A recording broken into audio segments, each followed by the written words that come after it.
Runaway boats colliding with bridges and causing major trouble on and above the Hudson River. The boats breaking free of their moorings due to ice and floodwaters. We've had crews on the scene all morning.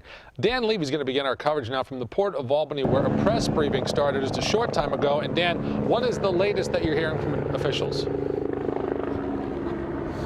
Jerry, good afternoon. The DEC Commissioner Basil Seggos just wrapped up a news conference here at the Port of Albany, and he described what happened here this morning on the river as like a coordinated ballet on the Hudson River.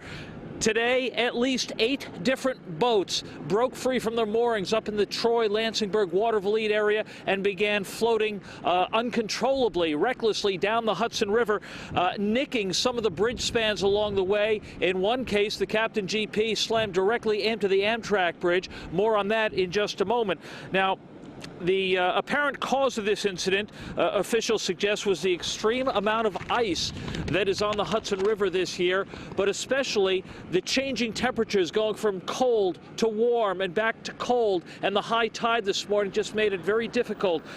Commissioner Seggos asserted that there was no structural damage to any of the spans along the river. He also asserted that there was no environmental damage done to the river.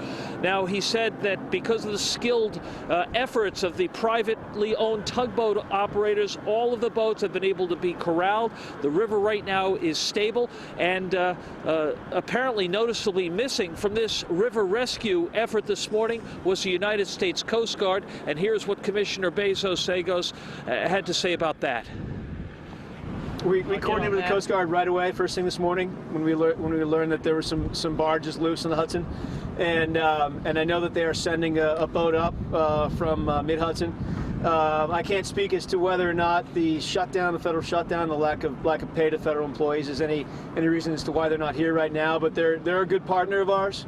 They know the river very well, and ultimately we're going to be working very closely with them on the recovery of these barges.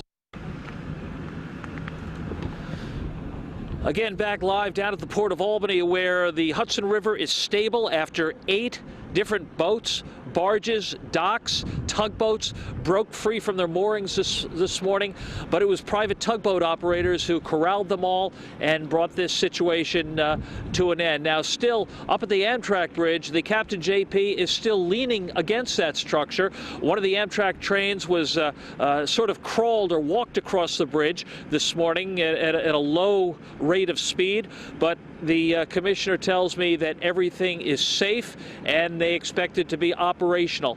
The investigation is well underway, and we will have more on this during our early evening newscast beginning at 4 o'clock. With coverage you can trust, I'm Dan Levy, live at the Port of Albany. Jerry, back to you.